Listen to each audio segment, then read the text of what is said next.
안녕하세요. 훌훌국어의 훌티입니다. 오늘부터 선생님과 고전 시가를 함께 하게 되는데요. 선생님이 고전 시가에서 꼭 필요한 작품들을 먼저 골라서 이렇게 작업들을 좀 하고 있습니다. 그래서 여러분 같이 링크 걸어 놓은 거에 보시면 지금 보고 있는 화면에 있는 파일을 받을 수 있게 되는데요. 여기 보시면 본문 한 줄, 그리고 해설 한 줄, 이렇게 작업을 해놨거든요. 그래서 이 파일만 가지고도 어느 정도 혼자 공부할 수 있게 준비를 했고요. 선생님은 이걸 보고도 좀 어려울 만한 부분들, 그런 부분들을 집중적으로 수업할 거예요. 오늘 하게 될 상춘곡은 길이가 길지 않아서 가능하면 많은 부분을 함께 하겠지만 우리 아다시피 고전시가 너무 길고 복잡하고 지루하고 힘들잖아요. 그래서 혼자 할 수 있는 부분은 요 자료를 보고 혼자 하고요. 좀 어려운 부분들, 시험에 잘 나오는 부분들, 그리고 다른 작품에도 유사하게 나오는 표현들, 그런 것들 위주로 재미있게 짧게 그렇게 수업을 진행할 계획입니다. 자, 즐거운 마음으로 한번 들어가 볼게요. 오늘 배울 상춘곡 나단 요 작품 먼저 프린트의 가장 마지막 부분을 보시면요. 작품 해제라고 되어 있죠. 자, 여기 보시면 정극인이라는 사람이 물론 작가 이름을 다 외우지 못해도 되는데요. 이 사람이 지은 가사래요. 가사는요. 조선시대 양반들이 부른 노래 중에 일종인데요. 우리가 아는 고전 시가는 전부 노래의 일종이에요. 그래서 우리가 고전 시가 중에 아는 거 있어요. 시조도 있고요. 그리고 오늘 배우는 가사도 있고요. 이런 것들이 원래는 전부 다 노래였다라는 거죠. 우리 조상님들 약간 힙합 스타일로 멜로디가 정해져 있어요. Drop the beat 그러면 어떤 음이 고정된 음이 이렇게 있고요. 그럼 거기에다가 즉흥적으로 가사만 지어서 여기 나오는 가사와는 다른 이야기인데요. 가사만 지어서 노래를 부르게 되죠. 그 중에서도 짧은 노래는 시조라고 하고 세 줄짜리, 그리고 굉장히 긴 노래는 가사라고 이야기를 하게 됩니다. 오늘 우리는 긴 노래인 가사 문학에 대해서 들어가게 될 건데요. 이제는 멜로디는 남아있지 않지만 이런 그 가사, 글자 부분만 이렇게 남아있죠. 그 부분에 대한 해석을 정확하게 하면 첫 번째 시간에 선생님이 이야기했듯이 추론 문제, 고난이도 추론 문제는 고전에선 거의 나오지 않고요. 해석 문제 위주로 나오기 때문에 어렵지 않게 문제를 해결해 나갈 수 있을 겁니다. 다시 돌아와서요. 이 작품은 정극인이라는 사람이 지은 가사 문학인데요. 이 가사 중에서도 효시라고 하는데요. 효시가 뭘까요? 시작입니다. 그러니까 양반들의 가사 문학, 가사 갈래의 시작으로 평가를 받고 있고요. 그 다음에 뒤로 쭉 이어지면서 강호가도, 다른 작가들, 다른 사람들의 강호가도 정신의 전통을 확립하는데요. 말이 어렵네요. 강호가 뭡니까? 강과 호수, 리버, 레이크. 그런데 여기서 알아둬야 될 거, 고전에서 자연물이 두 개가 겹치면 보통 그것들을 우리는 그냥 자연 이렇게 해석을 하게 됩니다. 나중에 작품에 들어가서 더 설명해 보고요. 그리고 여기 가는 노래 가자, 그리고 도는 우리가 아는 도리, 충성이나 효도나 절개나 뭐 이런 양반으로서 지켜야 할 도리들, 즉 자연을 즐기면서 동시에 양반적인 자세를 이야기하는 것을 강호가도라 그럽니다. 자, 조금 복잡해 보이지만 간단하거든요. 그러니까 속세를 벗어나서 자연 속에 들어가 있지만 그렇다고 나 대충 살래 막 그런 게 아니라 그냥 그 안에서 양반으로서의 체통과 체면, 정신을 지켜나가는 것, 그게 강호가도예요. 이 작품 정극인의 상춘곡이 그런 스타일로 노래한 거의 시작점이고요. 그 다음에 안빈낙도, 보일까요? 안빈낙도, 안주하다, 편안하게 머무르다, 편안할 안자, 비는 가난할 빈자, 가난함을 편안하게 여기면서 가난함을 편안하게 안주하면서 즐길 낙자, 도리도자, 도리를 즐긴다. 뭐 그런 이야기예요. 어려워 보이는 단어도 선생님이 첫 시간에 이야기했던 것처럼 한자어들을 우리가 어려서부터 한 번씩은 어디선가 들어봤기 때문에 조금씩만 이렇게 옆에서 찔러주고 여러분이 한 번씩만 찾아보면 봉인이 해제가 되면서 실력이 팍팍 느는 걸 느낄 수 있을 겁니다. 그래서 이 작품은 강호가도와 안빈낙도다. 그리고 여러 가지 표현법들이 있는데요. 요거는 작품 이해하면서 그러면서 접근하면 되고요. 특히 봄날의 경치를 집중적으로 이야기했다. 그렇게 이해하시면 됩니다. 자, 그러면 본격적으로 작품에 한번 들어가 볼게요. 자, 제목을 한번 살펴볼게요. 이 상, 우리가 아는 상 들어가는 글자 뭐 있죠? 감상하다. 추는요? 봄춘자죠? 곡은 노래곡자. 그래서 봄을 감상하는 노래라는 이야기고요. 요즘 영화에서도 유명하던데 세조가 자기의 조카였던 단종임금을 단종시키고 단종임금을 몰아내고 자기가 왕이 됐을 때 정국이는 현실에 실망을 하고 자연에 들어가서 그냥 이렇게 자연을 즐기는 삶을 살게 되죠. 그 안에서도 양반으로서의 자세는 놓치지 않게 되는데요. 자, 한번 작품을 볼게요. 주요 부분만 좀 짚어보겠습니다. 홍진, 홍이 무슨 홍자? 피하지 마세요. 여러분 다 아는 글자들입니다. 붉을 홍자. 진은요? 이건 좀 어렵나요? 먼지 진짜. 우리 공기청정기에 먼지를 골라주는 부분을 집진장치라 그러거든요. 집합시키다. 먼지를 모으는 장치. 그래서 요거는 붉은 먼지라는 건데요. 옛날 조상님들이 말을 타고 다니면 붉은 먼지가 막 일어나죠. 그런데 이 말은 시골, 산을 달린다고 우리는 생각하기 쉬운데 사실은 양반들, 높은 사람들이 많이 타는 거라서 이 붉은 먼지가 말의 먼지가 일어나는 곳은 도시예요. 그래서 이 밑에 이렇게 속세라고 선생님이 정리를 해줬죠. 속세의 티끌. 그래서 그냥 속세라고 생각하면 되는데요. 속세에 묻혀있는 분내, 누구네, 김씨네, 이씨네. 그래서 이거는 사람들 이렇게 해석이 되고요. 사람들아, my life가 어떠한가? 내 삶이 어떤 것 같니? 진짜 궁금해서 물은 게 아니라 이건 약간 저 뒤에도 읽어보면 알겠지만 자랑하는 투입니다. 내가 옛날 사람들의 풍류는 바람풍 흐를 유자인데 자, 바람 맞고 흘러가는 물 구경하고 이건 그냥 노는 거예요. 옛사람들이 노는 것에 나의 삶이 미칠까 못 미칠까 진짜 궁금해서 평가를 내려달라는 게 아니라 그 정도 충분히 미친다 나는 옛사람들 정도 된다 뭐 그런 이야기죠. 야 사람들아 훑티의 외모가 어떤 것 같냐? 내가 죄송합니다. 차은우 씨에게 미칠까 못 미칠까 막 이렇게 거들먹거리면서 이야기를 하면 쟤 미쳤구나. 죄송합니다. 자, 쟤 충분히 자기 외모에 대한 자신감을 가지고 있구나. 뭐 그런 이야기로 해석을 하면 돼요. 그래서 계속 잘난 척을 하는데요. 천지간, 하늘과 땅 사이 간자. 하늘과 땅 사이에 쉽게 말하면 세상에 남자 몸이 나만한 이는 약간 비교를 나타내는 거죠. 나와 같은 나와 같은 사람이 많은데 나 말고도 나 같은 남자들이 많은데 내가 산과 림은 나무가 2개 있죠. 나무목이 2개인데요. 숲입니다. 쉽게 말하면. 산에 숲속에 묻혀 있다고 지극한 다 들어본 단어에 들어가는 것들이죠. 지극한 즐거움, 즐길 낙자. 아까 안빈낙도 할 때 배웠죠?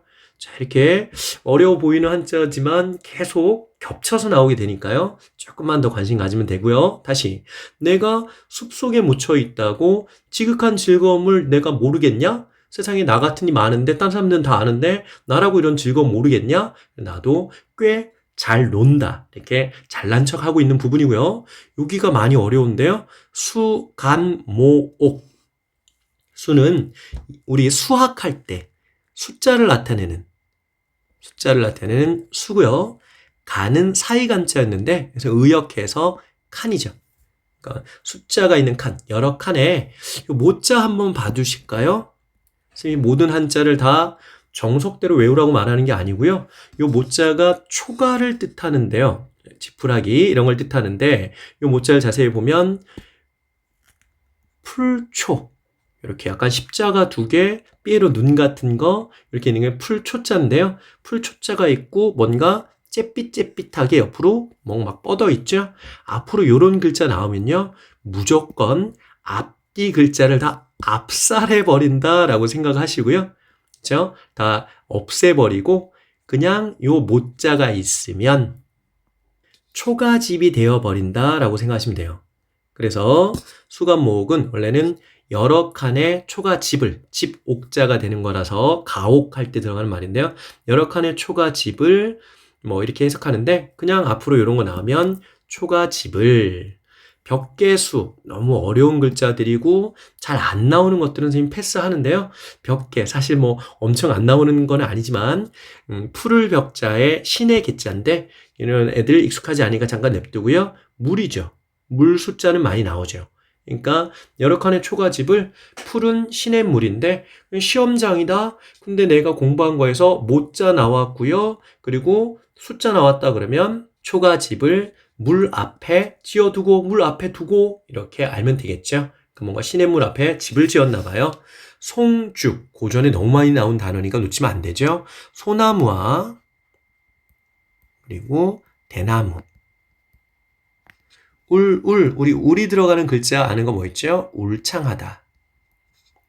울창한 리, 읍, 면, 동, 뭐, 그죠? 그런 단위 중에, 동, 면, 읍, 리, 뭐, 이렇게 있는데요. 이 리는 지역, 에어리어 정도로 생각하시면 될 것 같고요.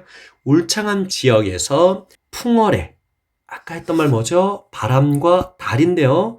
자연물이 두 개 나오면, 그냥 뭐라고 기억한다? 자연의 주인이 되었다. 누가? 내가. 이 부분이 바로 주제구가 되죠. 벌써 주제가 나왔어요. 나는 자연의 주인이 되었다. 그런 이야기가 되는 거고요. 그리고 내려와서 엊그제 겨울이 지나고 새 봄이 돌아왔어요. 그럼 이것은 시험에 자주 나오는 거 계절감을 환기하는 단어. 이런 거 계절감을 환기함으로써 이런 부분들이 시험에 자주 다뤄지게 되죠. 도화, 행화 이것도 어려운데요. 그런데 아까 전에 우리가 배운 글자가 조금 섞여 있는데요. 여기 풀초자 보입니까? 네, 풀초자가 들어가 있는 화라는 글자는 우리가 잘 아는 풀 계열, 식물 계열 중에 화 뭐 있죠? 네, 꽃입니다. 꽃. 그래서 도화라는 꽃과 행화라는 꽃은 그냥 그렇게 알면 되고요. 여러 꽃들은 이렇게 하면 되는데 더 정확하게는 특히 도화는 고전에 많이 나오는 거니까 미리 알아두면 도움이 되고요. 복숭아꽃. 이런 동요 요즘도 부르나요? 복숭아꽃, 살구꽃. 선생님 노래 못 부르는 거 알죠? 그림도 못 그려요. 동그라미도 잘 못 그려요. 유유. 자, 복숭아꽃과 살구꽃은 여러 꽃들은 아까 리 배웠는데요. 어떤 여러 지역인데 그 중에서도 저녁 석자고요. 태양할 때 볕 양자입니다. 저녁 태양 볕이 있는 지역에 피어 있고 그냥 여러 꽃들이 피어 있다 이렇게 알면 되고요. 선생님은 지금 한자 어휘를 굉장히 강조하지만 처음 하는 친구들은 이해 갈 만한 한자 어휘만 눈여겨보고 전체 맥락과 줄거리를 먼저 익히고요. 고전은 무조건 반복이 최고입니다. 반복하다 보면 이전에는 조금 놓쳤던 어휘를 더 알게 되고 그리고 세부적으로 살을 붙이면서 내용을 더 정확하게 이해하게 되니까요. 우리 내신 대비하는 친구들은 내신 하루 전날 이거 공부 한 번에 다 외운다? 정말 어렵죠. 자, 특히 수능 준비하는 친구들은 여기 있는 단어들이 반드시 다른 작품에 또 나오기 때문에 낯선 작품들 그리고 EBS 공부할 때도 또 도움이 되기 때문에 여기 있는 것들을 반복하면서 그런 작품들에 대한 대비를 해야 됩니다. 녹양방초는 우리 아는 녹자 뭐 있을까요? 푸를 녹자. 자, 이 양자가요. 선생님 방금 배웠어요. 여기 양이요, 태양이요. 자세히 보시면요. 한자 모양이 좀 다르네요. 그래서 선생님이 의미의 풀장을 만들어라. F가 아니라 POL, 풀장을 만들어라 그랬는데 양 그러면 벌써 두 개를 배울 수 있네요. 여기 나온 것처럼 태양을 뜻하는 양, 그리고 여기에 나온 양은 버들나무를 뜻하는 양. 오늘날은 거의 많이 안 쓰지만 고전에서는 양류, 버들양자와 버들류자가 정말 많이 쓰이고 봄이라는 계절감을 나타내는 소재로 쓰이거든요. 꼭 기억해 주셔야 되고요. 푸르른 버드나무, 그리고 이 외에도 보스, 두 개를 뜻하는 양도 있고 또 어질양, 양심, 어진, 착한 마음, 어질양 이런 것도 있죠. 그러니까 양 그러면 태양, 버드나무 두 개, 그리고 어질다, 착하다 이런 의미. 벌써 양에 대한 네 가지 의미의 풀장을 만들었네요. 자, 옆에 방은 자주 나오는 거 아니니까 무시해도 되는데요. 아름다운 초가 아까 선생님이 얘기했던 이 삐에로 눈처럼 생긴 애의 원래 모습이에요. 이 원래 모습을 좀 약자로 쓰면 이런 형태, 삐에로 눈처럼 되는 거고요. 그래서 초는 풀입니다. 푸른 버드나무와 아름다운 풀. 그냥 줄여서 우리 아는 것들. 처음에 앞에 있는 한 글자, 뒤에 있는 한 글자를 따서 그렇죠? 그러면 푸른 풀들은 이렇게 해도 되고요. 그러니까 한자를 최대한 많이 알아두면 시험장에서 얘네들 중에 내가 아는 것들만 공략해서 의미를 조금이라도 이해하고 넘어갈 수 있어요. 푸른 버드나무와 아름다운 풀들은 새우, 이것도 쌤이 첫 시간에 수업 강조했던 단어 중에 하나인데요. 굉장히 복잡해 보이는 이 새자는 가늘 새자입니다. 그래서 이게 들어가는 글자가 뭐가 있었죠? 새부, 새분, 새밀 그런 것도 있었죠. 우는 많이 나오죠. 우리 알고 있죠? 강우량, 강수량. 그래서 가느다란 비, 가랑비라고 해석할 수 있겠네요. 푸른 버드나무와 아름다운 풀들은 가느다란 비, 가랑비 중에 더더욱 푸르게 느껴지는구나. 비가 오면 사물이 선명하게 보이는데요. 그래서 이 사람도 그런 것들을 보고 있고요. 자, 여기 좀 어려운 부분 나왔고요. 다른 작품에도 워낙 많이 나오는 부분이니까 잘 볼까요? 오히려 좀 안타까운 게 이런 건데요.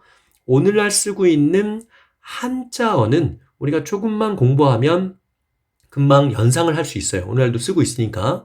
근데 오늘날 거의 쓰지 않는 이런 순수 고유어는 정말 외우는 수밖에 없어요.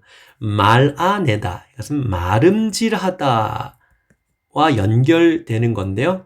마름질이 뭡니까? 가위질, 자르다 그런 거예요.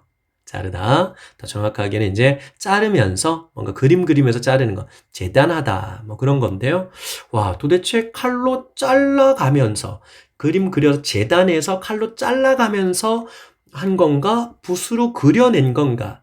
전체 앞뒤 문맥을 보면 조물주께서 마치 칼로 자르고 붓으로 그려서 이 세상을 뭐한 것 같다? 창조한 것 같다.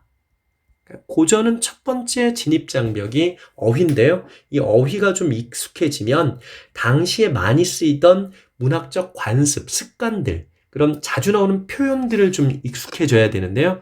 요거가 대표적인 그런 표현입니다. 그래서 요 부분은 다른 작품에서도 계속 흉내내서 나오기 때문에 한 번, 두 번 정도 알아두면 도움이 되죠. 결국 조물주가 세상을 대충 만든 게 아니라 뭔가 되게 열심히 준비해서 만든 것 같다. 멋있다. 그런 이야기로서 세상이 멋있다라고 해석할 수 있죠. 예찬하는 거예요. 그럼 밑에 바로 나오네요. 조화, 신공 이런 단어 나오면 우리 친구들 그냥 X로 치안하고 넘어가 버리죠. 그러지 말고요. 이 조는 만들 조자, 조립하다, 조성하다. 이 화에는 조금만 관심 갖고 봅시다. 우리 다른 그림 찾기 뭐 이런 거 한다고 생각하고 여기 뭐가 없어요? 예, 풀초자가 없네요. 십자가처럼 생긴 이 두 친구가 없죠? 이게 없다라는 이야기는 얘는 꽃 화자가 아니라는 겁니다. 얘는 될 화자라고 부르는데요. 이게 들어가는 단어에 뭐가 있을까요? 변화하다. 바뀌게 되다, 바뀔 변자, 될 화자. 요 글자는 굉장히 자주 나오는 거니까 이렇게 되다, 변하다 그냥 변화하다라고 기억을 하는 게 편할 것 같은데요. 만들고 변화시키는 귀신이요. 귀신. 자, 이거 그냥 귀신 할 때 신자이지만 영어로 번역하면 갓이죠, 갓. God. 신께서 낳은 아기가 갓 난 아기죠. 자, 오늘도 사과하고요. 이 공은 업적을 나타내는, 공을 치하하다, 공이 높다, 뭐 그런 건데요. 만들고 변화시키는 귀신, 갓의 어떤 업적으로, 업적이 물물마다, 사물사물마다, 물건물건마다 헌사롭다, 무조건 별표죠. 얘를 직역하면 야단스럽다 이렇게 되는데요. 요즘에는 어려운 고어 표기를 조금 지양하고 그거를 현대어에 조금 맞춰서 번역을, 제시문 자체를 현대어에 맞춰서 살짝 번역을 해줍니다. 그래도 기본 한자어는 그대로 있고요. 아주 옛날에만 쓰던 말들이 없어지는데 신기하게 이 헌사롭다, 야단스럽다는 거의 그대로 쓰는, 아직까지는 그대로 제시문으로 출제하는 그런 경향인데요. 이렇게 해석이 되어 있어도 해석이 잘 안 됩니다. 조물주의 업적이 사물사물마다 야단스럽다? 좀 어려운데요. 업적이 야단스럽다는 건 조물주가 가만히 있는 게 아니라 막 정신없이 뛰어다니면서 여기도 공을 세우고 저기도 공을 세우고 여기도 공을 세우고 야단 피우다, 소란 피우다 뭐 그런 거거든요. 그래서 헌사롭다, 야단스럽다가 나오면 화려하다, 아름답다 뭐 이렇게 해석이 됩니다. 어려워 보이지만 여러분이 필기한 거 한두 번만 다시 보게 되면 금방 또 기억에 남게 되는데요. 좀 더 가볼게요. 숲속에 우는 새는 춘기, 춘은 아까 봄이라고 했고 기는 기운이죠. 기운할 때 에너지, 일본어로 에네르기 뭐 이렇게 할 때 그 기운인데요. 봄 기운을 못내 개워. 이거는 여기서 여기까지 못 이기어, 이기지 못하여. 이기지 못한다는 게 무슨 이야기일까요? 잠을 못 이겨서, 흥을 못 이겨서 막 넘친다라는 거죠. 숲속에 우는 새가 봄 기운에 막 넘쳐가지고 소리마다 교태, 아양을 떤대요. 진짜요? 새가 어떻게 아양 떨어요? 새가 그냥 짹짹짹 짹짹짹 이렇게 울다가 봄이 되니까 짹짹짹 이렇게 운다고요? 자, 말이 안 되죠? 이거는 자기가 지금 기분이 좋아서 온몸이 꼬이니까 괜히 새한테 너 이 자식 괜히 아양 떨고 싶지라고 이야기를 하는 겁니다. 그래서 항상 자연물의 앞이나 뒤에 인간의 감정 잘 보셔야 돼요. 조금 넓게 생각해서 인간의 감정과 조금이라도 관련 있는 게 나오고 그 두 개가 연결된 느낌이 나오면 이것을 우리는 전문 용어로 이 새에다가 자기의 감정을 뭐 했다? 이입했다. 그 유명한 감정이입이 됩니다. 감정이입은 사물의 앞이나 뒤에 인간의 감정이 제시되어 있게 되니까 거기에 있는지 없는지 잘 보면 되고요. 물, 아, 일체 별표죠. 일단 해석 먼저 해볼까요? 물, 아까 배웠죠? 물건, 사물. 아는 자아 실현. 아는 나입니다. 나. 미미, 나. 사물과 내가 일체, 몸체자인데요. 한 몸이니 여러분이 이 한자어를 뭐 자세히 볼 필요는 없고 일단 체에 몸이란 뜻이 있다라는 걸 먼저 알아두면 될 것 같은데요. 사물과 내가 하나의 몸이다. 이게 왜 별표일까요? 이 작품의 또 다른 주제구가 되죠. 아까 저 위에서 어떤 것이 주제구였죠? 풍월주인. 그런데 이번에는 무라일체. 이게 또 주제구가 되네요. 자, 사물과 내가 한 몸이니까 즐거움이 다르겠니? 뭔 얘기예요? 저 새와 내가 느끼는 즐거움이 똑같다라는 거고요. 시비, 자, 고전에서 엄청나게 많이 나오는 단어인데요. 선생님도 여기 나온 시비를 안 보고 써보세요. 그러면 한자를 못 써요. 그렇죠? 절대 창피하지 않은 당당한 고백입니다. 다만 고전에서는 이 시비가 한자는 다르고 우리식으로 읽을 수 있는 발음은 똑같은 시비 3종 세트가 나오는데요. 이 세 가지 반드시 기억해야 됩니다. 지금 여기 나오는 12는 쌀이 나무가지로 만든 대문이에요. 대문. 근데 대문이 큰 대문이 아니라 쌀이 나무가지는 회초리 만들 때 쓰는 가지. 우리 돌쇠 아저씨가 마당쇠 아저씨가 마당 쓸 때 빗자루 만드는 가지. 얇은 가지로 만든 대문이거든요. 발로 뻥 차면 쓰러져요. 이런 걸로 왜 대문을 만들었을까요? 가난한 사람의 집이거나 아니면 산속에 은거해서 지내는 사람의 집들. 크게 사람들이 왔다 갔다 하지 않는 그런 그냥 형식을 갖추어 놓기 위한 문. 그래서 작은 대문, 12, 작은 대문 이렇게 생각하면 되고요.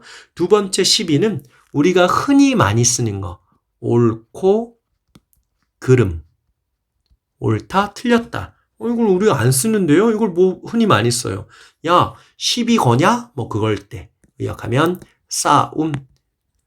내가 옳은지, 네가 옳은지, 네가 틀렸는지, 내가 틀렸는지 한번 싸우자. 그거 할 때 말하는 12. 마지막 세 번째는요. 고전 소설에 엄청나게 많이 나오는데 여자 종을 의미합니다. 그래서 우리 친구들 고전 소설 많이 안 읽는 세대라서 많이들 어려워하는데요. 춘향이가 데리고 다니는 여자 종이 누구죠? 수업하면 어떤 친구들 자신 있게 월매 이러면 큰일 납니다. 월매는 춘향이 엄마예요. 여자 종이 아닙니다. 향단이죠. 향단이. 그래서 향단이 같은 친구들을 시비라고 하는데요. 고전 소설에 그냥 시비를 불러, 시비가 아래대 이런 말들이 갑자기 튀어나오니까 꼭 기억해 주시고요. 여기에서의 시비는 몇 번? 1번이다. 대문 앞을 걸어보고 워크 어라운드 하고 정자. 요거 정자는 벽이 없는 기둥만 있는 바람이 이렇게 쐬기 좋은 건물인데요. 이 정자도 한번 기억해 볼까요? 요령껏 한번 정리해 볼게요. 자, 누각 정대 탕헌제 멜로디를 넣어볼까요? 누각 정대 탕헌제 누각 정대 탕헌제 이 외에도 엄청나게 많지만 이런 7개의 글자가 어떤 단어 안에 들어가 있으면요. 보통은 끝쪽에 오긴 하지만 이건 무조건 건물이라고 생각하시면 됩니다. 우리 통일 전망대 이런 말 들어본 적 있을 거예요. 그래서 무슨 각 이런 것들 그래서 다들 건물이니까 기억해 두시고요. 얘는 대문 앞을 걸어보고 집 앞에 있는 정자 새로운 건물에 또 앉아보고 소요음령 다 외우지 말고요. 정말 안 나오는 글자들이에요. 한가롭게 시간을 보내는 소 그리고 자 건일 요자 이런 거 거의 안 나오고요. 시를 뜻하는 영 이런 것도 잘 안 나오고요. 선생님이 여기서 추천하는 단어는 음입니다. 잊을만 하면 나와요. 이 음은 읍졸이다, 흥얼거리다. 조금 더 의역하면 sing, 노래하다. 이렇게 해서 뭔가를 흥얼거리면서 하루를 보내니까 산에서의 하루가 적막하다. 오늘날 적막은 뭔가 쓸쓸하고 부정적인 느낌인데요. 옛날 분들은 적적하다, 적막하다 그러면 마이너스 느낌도 있지만 플러스 느낌도 있어요. 뭔가 고요하고 한가한 느낌. 고요한데 여기서는 지금 좋은 분위기니까 고요하게 이야기하겠죠. 자, 또 다른 주제구가 나옵니다. 한중진미. 이 한은 한가롭다. 한가할 한자. 중은 가운데 중자. 그리고 진은 참 진짜, 리얼 진짜. 진짜로, 참으로. 미는 맛인데요. 한가로운 가운데 진짜 맛. 근데 의역해서 그냥 재미 이렇게 갈까요? 한가로운 가운데 진짜 재미를 아무도 아는 사람 없이 나 혼자만 알고 있다라고 말했어요. 그럼 이거는 외롭고 쓸쓸하다는 이야기가 아니라 헤헤헤 니네 이런 모르지? 나는 알아. 그러면서 굉장한 자부심을 드러내는 부분입니다. 세상 사람들 아무도 모르는데 나는 안다라는 이야기죠. 자, 뒤로 한번 넘어가 볼까요? 그렇게 혼자 잘났다 그러더니 갑자기 이웃을 부릅니다. 이렇게 사람을 부르게 되죠. 이것을 우리는 혹격조사라고 하고요. 내신 대비하는 친구들은 혹격조사라는 거 이런 것들도 기억을 해줘야 되는데 수능을 준비하거나 요즘은 내신도 거의 수능형으로 많이 나오니까 이걸 반드시 알아줘야 되죠. 시적인 청자가 존재한다. 이들과 화자가 삶을 공유하는 모습이 나오는데요. 산과 수. 산은 마운틴이고 수는 물이죠. 워터. 그러니까 강 같은 거겠죠. 리버. 그래서 자연물 두 개가 연달아 나오면 이거 뭐라 그랬죠? 자연을 구경 가자. 어려운 단어들이 쭉 나오는데 밑에 선생님이 해설을 달아놨고요. 자, 세 줄, 본문 기준으로 세 줄 정도 내려가서 갓 담아서 익은 술을, 이분들 술 드시는데요. 갈건, 두건인데요. 받아놓고. 자, 이게 무슨 이야기일까요? 옛날에 이렇게 항아리에다가 쌀을 넣고 누룩을 넣고 또 물을 붓고 이게 삭히면 술이 되죠. 근데 이거를 이렇게 막 삭혀서 지저분해진 걸 그대로 먹을 수는 없고요. 옆에다가 채를 갖다 놓고 이렇게 붓죠. 그러면 물이 이렇게 항아리 안으로 들어가고 그 위에 덜 삭혀진 쌀과 누룩 덩어리들은 이렇게 남게 되죠. 요 위에 것도 뭐 빵을 만들어 드신다거나 그냥 생으로 먹는다거나 드시기도 하지만 요 밑에 거가 술이 되는데요. 이거를 아주 촘촘히 여러 번 걸러서 뽀얗게 나오게 되면 맑을 청자, 지난 시간에 했던 맑을 청자를 써서 청주가 되고요. 그냥 가볍게 걸러서 뿌연 채로 먹으면 우리가 아는 막걸리가 되죠. 막 걸러서 먹었다. 대충 걸러서 먹었다. 뭐 이런 이야기가 되는 건데요. 하여튼 이분들 그 채는 의외로 우리 이 채 만들기 쉬워 보이지만 굉장히 기술자들이 만드는 겁니다. 이거는 시장이나 장터에서 파는 거죠. 근데 이분 지금 어디 있어요? 예, 산 속에, 자연 속에 있습니다. 채를 팔러 다니는, 채를 살 수 있는 가게가 없어요. 그래서 두건으로 걸러 놓는 거죠. 그래서 문제를 아주 심오하게 내면요. 이 두건이 바로 이 사람이 은거하고 있는, 숨을 은자에 살거자, 숨어서 지낸다. 진짜 뭐 도망가서 숨어 지내는 게 아니고요. 속세를 벗어나서 지내는 걸 은거라고 하는데 은거해서 지낸다는 증거물이 되기도 하죠. 자, 가장 시험에 많이 나오고 멋있는 부분인데요. 꽃나무 가지를 꺾어서 술을 놓고 먹으리라. 야, 그래도 아무리 그래도 양만 4대부인데 오늘날은 뭐 남녀 간의 직업이나 취미 전혀 구분이 없지만 옛날에 남자 4대부가 십자수를 뜨면서 술을 마신다? 조금 안 어울리거든요. 이때 수는 십자수가 아니고요. 자, 술을 헤아리는 거. 그러니까 술 한 잔 먹고 꽃 한 송이를 딱 갖다 놓고 또 한 잔 먹고 한 송이 더 갖다 놓고 또 한 잔 먹고 또 한 송이 더 갖다 놓고 여러 잔 마시고 나 너무 많이 마신 것 같아. 나 몇 잔 마셨지? 그러면 이 술 마신 거는 셀 수가 없으니까 이 마실 때마다 갖다 놓은 꽃송이를 세면 내가 이만큼 마셨구나 라고 즐기면서 먹는 겁니다. 자연 훼손이니까 이렇게 하면 안 되겠죠? 자, 그리고요. 그 밑에로 내려갈게요. 요거요. 안 나올 수가 없어요. 거의 모든 작품에서 반드시 나오는 글자. 요렇게 안테나처럼 뾰족하게 생긴 글자. 요거를 푸를 청자라 그랬는데요. 거기에 물을 의미하는 물 숫자가 붙으면 이거는 맑을 청자라 그랬습니다. 그래서 푸를 청자와 맑을 청자 그리고 마음 심자를 붙인 감정 정자 이 세 개는 가장 많이 나오는 한자어니까 반드시 기억을 해주시고요. 자, 맑은 향기는 내 잔으로 지고 원래 향기는 어디에 가야 되는데 꽃으로 가야 되는데 내 잔을 꽃이라고 생각하고 그리로 들어가고 있단 말이에요. 떨어질 낙자인데요. 낙방하다. 그래서 낙마하다. 말에서 떨어지다. 낙마하다. 홍은 아까 했는데 붉을 홍자. 우리 붉은 것 중에 뭐가 있죠? 예, 여기서는 꽃입니다. 떨어지는 꽃은 땅으로 가야 되는데요. 이번엔 내 옷으로 오고 있어요. 자, 이게 무슨 이야기입니까? 자, 향기가 갑자기 꽃이 아닌 내 잔으로 오고 꽃이 땅이 아닌 내 옷으로 온다? 이거는 잔과 꽃을 일치시키고 땅과 옷을 일치시키는 사물과 나와 관련된 걸 일치시키는 여기서 문제 아까 우리 이거 배웠죠? 사자성어 사물과 내가 하나의 몸이다. 이런 거 물화일체를 나타냅니다. 조금 건너뛸게요. 밑으로 하나, 둘, 셋, 넷. 본문 기준으로 5줄, 6줄 한번 볼까요? 청류 또 나오네요. 나중에 다른 작품에도 또 나오는지 안 나오는지 한번 봅시다. 맑은 류. 아까 요 류도 잠깐 했는데요. 풍류할 때 바람 맞고 흘러가는 물 보고 할 때 류는 흐를 유자입니다.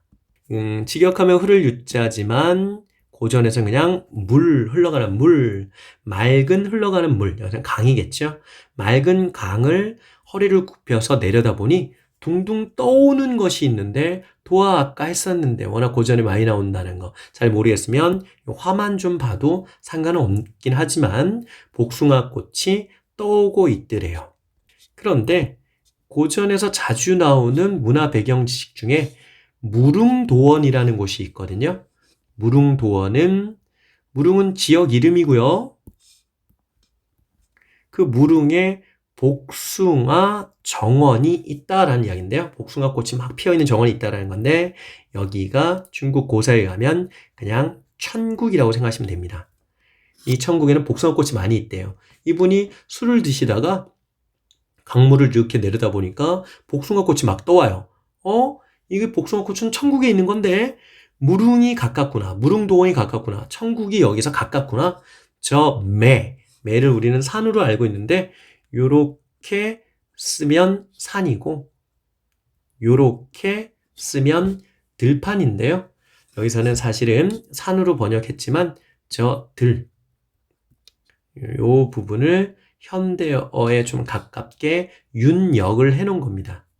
윤역을. 그러니까 나 있는 곳 근처가 천국 같다 그래서 만족감이 나타나는 겁니다.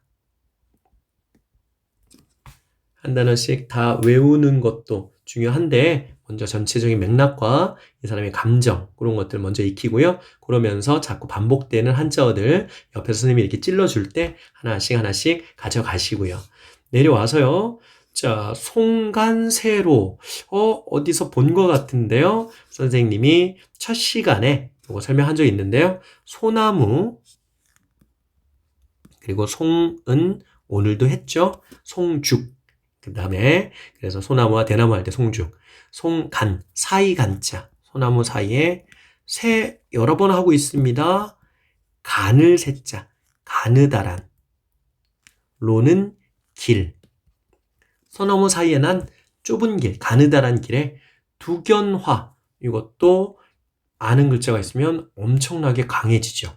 그래서 꽃을 붙들고 이렇게 뭐 붙이 들고라고도 하고요. 붙여서 들고 붙들고 두견화는 진달래꽃인데 그렇게까지 못 외우겠다 그러면 사실 두견화는 고전에 많이 나오는 꽃은 아니니까 그리고 요즘에는 보통 진달래꽃 이렇게 번역해 주기도 하니까 그냥 소나무 사이에 좁은 길로 꽃을 들고 봉두는 봉우리에 산봉우리에 머리 두자죠. 머리에 급히 올라서 진짜 구름 속에 있을까요? 이분이? 그게 아니라 그만큼 높게 올라갔다라는 거죠. 그랬더니 1000개의 마을과 10,000개의 골짜기인데요. 골짜기 락자는 잘 나오지 않아요. 그러니까 크게 신경 쓰지 마시고요. 촌장, 마을의 짱 되시는 분이 촌장님이죠. 1000개의 마을과 10,000개의 골짜기. 그냥 아주 많은 곳에 많은 곳이 아주 많은 곳들이 곳곳이 버려져 있네, 펼쳐져 있네. 그러니까 전망이 아주 좋다. 높은 데 올라가니까 아주 많은 마을이 한눈에 보인다. 그런 이야기고요. 그 다음에 연하일휘. 자, 연하는 굉장히 자주 나오는 단어거든요. 근데 한번 익혀두면 도움이 될 겁니다. 여기 불화자 보일까요? 앞부분에 있는 fire. 이 부분이요. 그래서 불과 관련되고 연이라는 글자가 들어가는 거. 불이 나면 뭐가 나죠? 예, 연기예요, 연기. 그런데 자연 속에서 자연 발화되는 게 아니니까 자연 속에서 연기처럼 솟아오르는 거 안개죠. 그리고 하는 노을입니다. 노을. 그래서 발음도 참 예쁘고요. 뜻도 참 예뻐요. 안개와 노을. 그렇죠? 그래서 많은 인터넷 작가님들이 필명으로 쓰시는 연하 뭐 이런 글인데요. 근데 우리는 일단 연하가 안개 노을 이렇게 외우는 것도 좋은데 이렇게 공부를 한 후에 안개 노을 그러면 자연물 두 개라는 뜻이네. 자연물 두 개면 선생님이 뭐라 그랬죠? 그냥 자연의 모습을 이야기하는 겁니다. 그래서 1휘는 날 일자, 데이를 의미하기도 하고 태양을 의미하기도 하는데요. 그리고 빛날 휘자, 빛나는 태양빛 그런 건데 빛날 휘자 잘 안 나옵니다. 그러니까 그냥 안개와 노을과 태양빛 다 합쳐서 자연들이니까요. 자연물 세 개니까 자연이 금수 요 금자는 꼭 알아둡시다. 수는 잘 안 나와도요. 요 금자는 비단 금자예요. 그래서 비단을 펼친 것처럼 자연이 아름답다. 여러 하늘의 빛깔이 자연이 비단을 펼친 것처럼 아름답다. 엊그저께는 시커먼 들이 엊그저께 왜 시커맸죠? 겨울이어서요. 겨울에는 생명이 없잖아. 그래서 녹색이 없어서요. 시커맸는데 이제는 봄빛, 생명의 빛, 녹색빛이 여유할 때 여거든요. 그래서 여유가 있다. 의역하면 넘쳐 흐른다. 이렇게 해석이 되고요. 자, 이제 끝을 향해 달려갑니다. 공명, 아까 공을 세운다 할 때 공 했었죠? 이름 명자, 공을 세우고 이름을 드높이는 것. 우리 부귀영화, 공명, 뭐 세트로 많이 쓰는 건데요. 세상에 공을 세우고 이름을 높이는 것도 나를 꺼려한대요. 싫어한대요. 안녕, 난 공명이라고 해. 죄송합니다. 그래서 배우 공명 씨가 아니고요. 하여튼 이 부귀영화와 관련된 공을 세우는 게 야야 넌 안 돼. 너는 공 못 세워. 날 꺼려한대요. 그리고 부유함과 귀함도 나를 싫어한대요. 근데 사실은 누가 이런 거 피해서 자연 속에 들어와 있는 겁니까? 내가. 그래서 사실은 내가 얘네들을 싫어하는 건데 싫어, 미워. 그런데 여기서는 거꾸로 얘네가 나를 싫어한다고 했어요. 이런 걸 전문용어로 뭐라 그러죠? 주인가. 원래는 내가 주인인데 손님이 바뀌었다. 전도되었다라는 이야기죠. 자, 그래서 결론은 뭐냐면 공명도 날 싫어하고 부귀도 날 싫어해서 사실은 내가 싫어하지만, 그치? 그러니까 난 쟤네들 싫어하니까 뭐 어떡하겠냐? 난 쟤네들과 안 논다. 청풍명월 또 나오죠? 이 청이 뭐였죠? 푸를 청자 아니고요. 물 숫자가 앞에 있잖아요. 맑을 청자, 맑은 바람과 밝을 명자, 밝은 달. 그런데 결론적으로 보면 자연물이 하나, 두 개가 되죠. 그냥 여기서 여기까지 합치면 자연입니다. 공명과 부귀를 날 싫어하니까 자연 말고 어떤 친구가 있겠니? 친구 없어. 슐티네요. 자, 선생님 친구도 없으니까 여러분들이 안 웃겨도 자꾸 웃어주고 좋아요, 구독 눌러주고 댓글도 좀 남겨주고 친구해주세요. 어떤 친구가 있을까? 그 얘기는 자연에는 아무 친구가 없다라는 이야기죠. 자, 어려운 한자어가 나왔습니다. 단표, 누항. 오늘날은 거의 쓰지 않는 한자어들인데도 불구하고 얘네들은 고전에 자주 나오는데요. 단표는 단사표음의 줄임말인데 선생님은 수험생 때 그때는 한자 더 못했죠.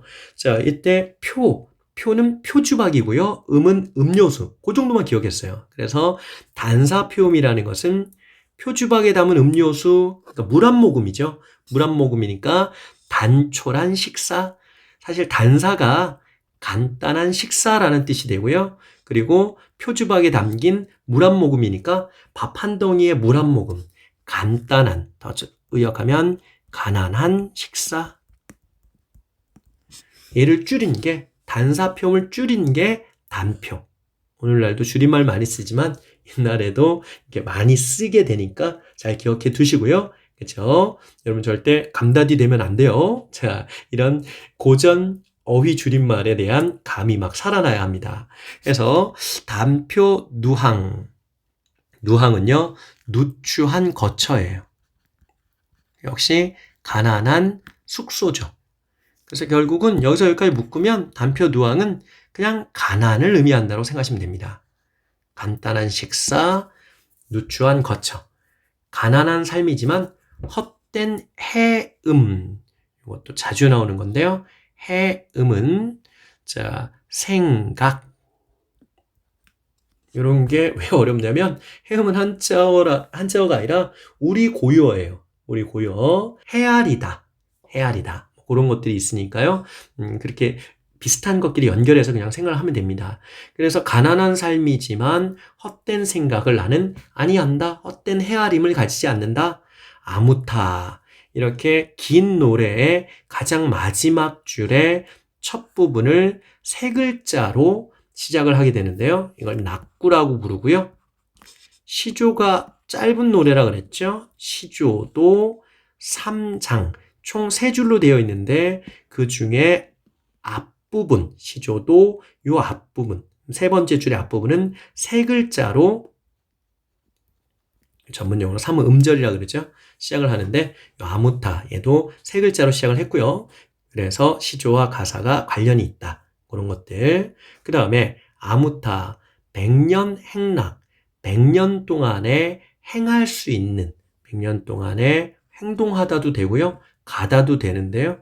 그래서는 행동하다, 행하다 정도가 맞겠죠. 락 아까 했는데 100년 동안 행할 수 있는 즐거움이 이만한들 어떠리? 나 요만큼만 이렇게 살아도 요만큼만 즐기고 놀아도 나는 충분히 좋아. 그렇게 해서 이것도 만족감, 자부심을 나타내게 됩니다.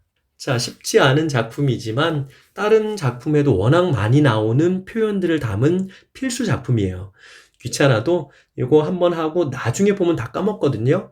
빠른 시간 안에 다시 여러분들 프린트만이라도 한 번 더 훑어보고 메모 한 번 더 보고 기회가 있으면 이 영상 한 번 더 배속으로 놓고 빠르게 한번 보면 어휘가 많이 익혀지면서 다음에 할 때는 훨씬 더 빠르게, 정확하게, 재미있게 이해가 갈 겁니다. 정말 고생 많이 했고요. 다음 시간에 다른 작품 찾아올게요. 오늘 여기까지입니다. 고생했습니다.